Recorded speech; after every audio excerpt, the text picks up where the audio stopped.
Hello everyone, welcome to my YouTube channel. आज हम लोग MP board class 9th maths के 2021 एनुअल एग्ज़ाम के क्वेश्चन पेपर का सॉल्यूशन देखेंगे। ठीक है, क्वेश्चन नंबर फर्स्ट है, सही विकल्प चुनिए। -4, 4 किस चतुर्थांश में है? तो इसका आंसर क्या होगा? द्वितीय। कैसे बता सकते हैं? देखिए, ये है एक्स अक्ष हो गया, ये वाई हो गया, है ना। तो यहाँ पे रहता है प्लस वाला, यहाँ पे रहते हैं -1 -2, है ना। यहाँ पे वैसे ही यहाँ पे प्लस वाले, यहाँ पे नीचे माइनस वाले। तो यहाँ पे दोनों एक एक्स अक्ष कैसा है? माइनस में। तो एक्स अक्ष माइनस कहाँ मिलता है? यहाँ पे। और y कैसा है? प्लस में है। तो y प्लस कहाँ मिलता है? ये यहाँ पे। तो ये कौन सा चतुर्थांश है? ये पहला होता है, ये दूसरा। तो ये दूसरा है। इसमें अधिकतम घात कितनी है? 7। तो आंसर क्या आ गया? 7। एक बार उछालने पर पट आने की प्रायिकता क्या होगी? कुल परिणाम कितने होते हैं? 2। और उसमें पट कितने बार आ सकते हैं? 1। तो इसकी प्रायिकता क्या हो जाएगी? 1/2। अब अगला है, एक घात वाले बहुपद को क्या कहेंगे? एक घात है मतलब रैखिक है। अगला है, मूल बिंदु के निर्देशांक क्या होंगे? 0,0। अगला है, रिक्त स्थानों की पूर्ति कीजिए।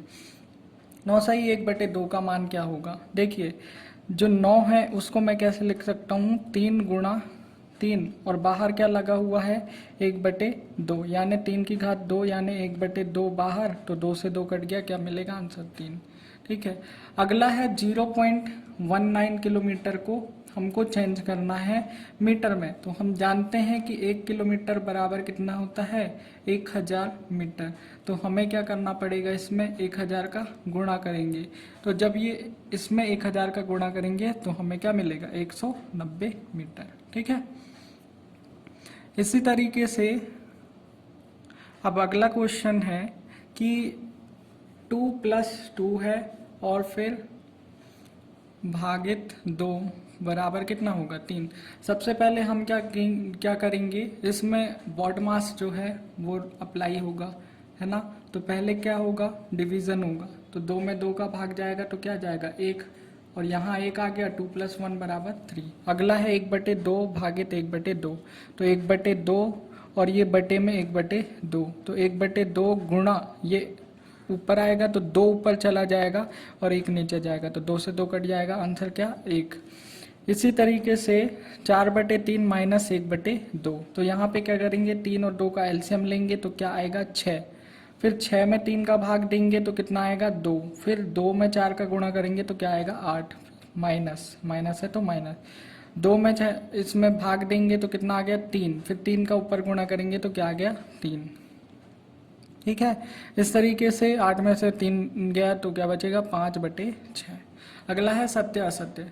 किसी घटना के घटने की प्रायिकता 0 है, 0 और 1 के बीच होती है। तो सही है, क्योंकि हमें पता है कोई भी घटने की प्रायिकता जो है वो 0 से नीचे नहीं जा सकती, मतलब ऋणात्मक में नहीं आती है, और 1 से ऊपर भी नहीं होती। तो ये इसका आंसर क्या है? सही। अगला, एक त्रिभुज का क्षेत्रफल आधार गुणा शीर्ष लंब। तो ये क्या है? गलत है, क्योंकि त्रिभुज का क्षेत्रफल ये नहीं होता। क्या होता है? 1/2 गुणा आधार गुणा ऊंचाई। अगला है, बहुलक सबसे अधिक बार आने वाला प्रेक्षण का मान नहीं होता। तो ये गलत होगा, क्योंकि हमें पता है बहुलक सबसे अधिक बार आने वाले प्रेक्षण का मान होता है। बेलन का संपूर्ण पृष्ठ का क्षेत्रफल क्या होता है? 2πr/h। तो ये क्या है? गलत, क्योंकि संपूर्ण पृष्ठ का क्षेत्रफल क्या होता है? 2πr/h + 2πr²। ठीक है। अगला है, चतुर्भुज के चारों कोणों का योग कितना होता है? 360। तो ये बिल्कुल सही है। अब अगला देखते हैं। अगला है, एक वाक्य में उत्तर देना है। ठीक है। तो अगला क्वेश्चन बोल रहा है कि एक सिक्के को उछालने पर चिट आने की प्रायिकता क्या होगी? तो 1/2, क्योंकि कुल कितने परिणाम हैं? 2, और चिट कितने बार आ सकते हैं? 1। तो 1/2। प्रथम प्राकृत संख्या। तो प्रथम प्राकृत संख्या कौन कौन सी हो गई? 1, 2, 3, 4 और ये 5। अब दोनों पांचों को जोड़ देंगे, क्योंकि हमें क्या निकालना है? माध्य। तो पांचों को जोड़ेंगे और कितने परिणाम में उससे भाग दे देंगे। ठीक है। तो इस तरीके से 2 और 1 3, 3 6 4, वो 3 और 3 6 हो गया, 6 4 10 और 10 और 5 15/5, यानी आंसर क्या आ गया? 3। घन का आयतन क्या हो जाएगा, a की घात 3। किसी त्रिभुज में अधिकतम कितने समकोण हो सकते हैं, तो एक, क्योंकि देखिए त्रिभुज के तीनों कोणों का योग कितना होता है 180। जब एक ही 90 हो गया तो फिर बाकी और कोई दूसरा 90 नहीं हो सकता, क्योंकि बाकी जो बचेंगे उन दोनों का योग होगा 90। त्रिभुज के तीनों कोणों का योग 180। अगला है -5 गुणा -4 क्या आ जाएगा 20। 3/4 का मान क्या होगा, तो 4 में 3 का भाग देंगे, नहीं जाएगा, जीरो लगाएंगे और फिर पॉइंट, तो यहाँ 0 आ गया। फिर 7 को 28, तो बचा 2 और फिर 4 पंचे 20, तो इस तरीके से 0.75। अब अगला है प्लस माइनस माइनस, तो 21 में से 6 गया 15, बड़ी संख्या का निशान। 40% को कैसे लिख सकते हैं, परसेंट को हटाएंगे तो 40/100। अगला है 1/4 प्लस 1/4, तो हर समान है, तो 4 आ गया और ऊपर क्या है 1 + 1, तो क्या आ जाएगा 2/4 यानी 1/2, क्योंकि देखिए 2 एकम 2, 2 दूनी 4। अब 1/2 आ गया, फिर 2 को 1 से भाग देंगे तो यहाँ 0 पॉइंट लगा, फिर 0 आ गया, तो 2 पंचे 10, तो क्या आ गया 0.5। अगला है प्रतिशत को भिन्न में बदलना है, तो 40% दिया था, तो इसको कैसे लिख सकते हैं 40/100, 0 से 0 कट गया, 2 दूनी 4, 2 पंचे 10, तो क्या आ गया 2/5। ऐसे ही 50/100 हो जाएगा, 0 से 0 कट गया, 5 एकम 5, 5 दूनी 10। अब अगला क्वेश्चन इसी का अथवा है, सरल कीजिए 7/10 -3/10। तो यहाँ पे हर सबके समान है, तो हमने क्या कर लिया 10 लिख लिया, और ऊपर क्या है 7 - 3, तो 7 - 3 यहाँ पे आ जाएगा। 7 में से 3 गया 4 और बटे में क्या है 10, तो इसको काट सकते हो, 2 दूनी 4, 2 पंचे 10, तो क्या आ गया 2/5।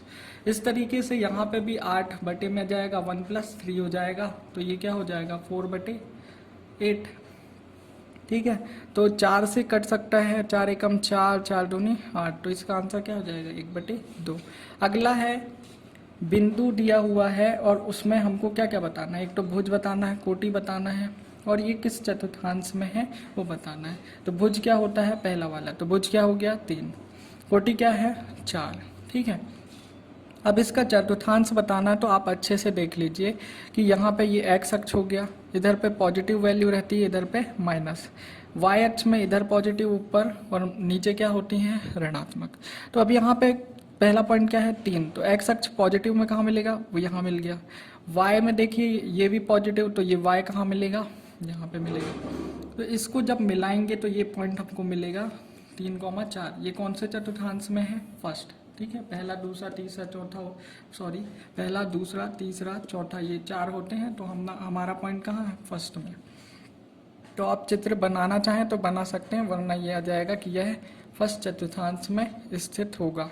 अब अगला है इसी का अथवा कि कार्तीय तल किसे कहते हैं। ठीक है, तो कार्तीय तल किसे कहते हैं और मूल बिंदु किसे। तो एक तल में एक वस्तु या एक बिंदु का स्थान निर्धारण करने के लिए 2 लांबिक रेखाओं का होती हैं, जिसमें एक क्षैतिज होती है, एक ऊर्ध्वाधर। देखिए हमको ये एक दिया हुआ है तल, ठीक है, इसमें 2 रेखा है, एक एक्स अक्ष है, एक वाई अक्ष है। इसी को क्या कह रहा है लांबिक रेखाओं, जो एक क्षैतिज होती है और एक ऊर्ध्वाधर होती है। ठीक है, तो इसमें किसी भी बिंदु का निर्धारण जो करते हैं ना, तो इसी को क्या कहेंगे कार्तीय तल। अब अगला क्वेश्चन है कि मूल बिंदु किसे, तो अक्षों के प्रतिच्छेदन बिंदु को मूल बिंदु कहते हैं। यहाँ पे देख सकते हैं कि जो भी अक्ष यहाँ पे काट रहे हैं तो ये क्या होंगे 0,0। अगला क्या है समकोण और अधिक कोण की परिभाषा। तो देखिए समकोण वह कोण होता है जिसकी माप 90 डिग्री हो, समकोण कहलाएगा। चित्र ऐसे बना सकते हैं। अधिक कोण क्या हो, जो 90 डिग्री से तो अधिक हो मगर 180 से कम हो। ठीक है, अगला पूरक और समपूरक की परिभाषा बताना। तो पूरक कोण क्या होगा, जिनमें 2 कोणों का योग क्या होगा 90 डिग्री यानी समकोण होगा। तो ऐसे कोण क्या कहलाएंगे, पूरक कोण कहलाएंगे। ठीक है, जिसमें जैसे मान लो ये 2 कोण बने हुए हैं, यहाँ पे कोई भी कोण ले सकते हो, यहाँ पे भी कोई कोण, तो दोनों कोणों का योग कितना होना चाहिए 90 डिग्री होना चाहिए। अगला क्वेश्चन अगला है समपूरक। तो इसमें क्या है 2 कोणों का योग कितना होना चाहिए 180। तो ऐसे कोण क्या कहलाएंगे समपूरक। ठीक है, ये पूरा 180 होता है हमें पता है, लेकिन बीच में हम इसको 2 भागों में स्प्लिट कर दिए। यहाँ पे एक कोई कोण बन रहा है है ना, यहाँ पे एक कोई कोण बन रहा है, तो दोनों का योग कितना होगा 180 डिग्री। अगला है गोले का पृष्ठीय क्षेत्रफल ज्ञात करना है, त्रिज्या दी हुई है। तो त्रिज्या दी हुई है कितनी है 14 सेंटीमीटर। हमें पता है गोले का पृष्ठीय क्षेत्रफल क्या होता है 4πr। यहाँ मान रख देंगे 4 गुणा 22/7 गुणा 4 14 का वर्ग। यहाँ पे 7 से कट गया, 7 एकम 7, 7 दूनी 14, फिर गुणा कर देंगे तो आ जाएगा 2464 सेंटीमीटर स्क्वायर। ये पहला क्वेश्चन 9वां क्वेश्चन हो गया। अब इसी का अथवा है शंकु का वक्र पृष्ठीय क्षेत्रफल निकालना है। तिर्यक ऊंचाई दी हुई है, आधार की त्रिज्या दी हुई है, तो सिर्फ फॉर्मूला लगा देना πrl और यहाँ पे मान रख देना। तो इसका आंसर क्या आ जाएगा 220। ठीक है। अब अगला है कि यहाँ पे क्या निकालना है, माध्य निकालना है। तो माध्य हमें पता है क्या होता है, प्रेक्षणों के सभी मानों का योग बटे प्रेक्षणों की कुल संख्या, इस तरीके से होता है। तो यहाँ पे पूरे मान को हमने क्या कर दिया, टोटल कर दिया, पूरी वैल्यूज लिख के बटे में जितने भी उसकी संख्या वो लिख दिया, तो हमारा आंसर क्या आ गया 2.8। अगला है बहुलक निकालना। बहुलक वह संख्या होती है जो सबसे अधिक बार आ रही है। ठीक है। तो यहाँ पे सबसे पहले हमने इसको अच्छे से देखने के लिए हमने इसको आरोही क्रम में लिख लिए। आरोही क्रम में लिखने से ये हुआ कि हमें इसमें साफ साफ पता चल जाएगा कि कौन सा अधिक बार आ रहा है ना, कंफ्यूजन की स्थिति पैदा नहीं होगी। तो जहाँ पे हमको दिख रहा है कि ये 52 3 बार है सबसे अधिकतम बार, इसका बहुलक क्या हो जाएगा 52। ठीक है। तो इस तरीके से हमने इस वीडियो में क्वेश्चन नंबर 1 से लेके क्वेश्चन नंबर 10 तक डिस्कस कर लिए।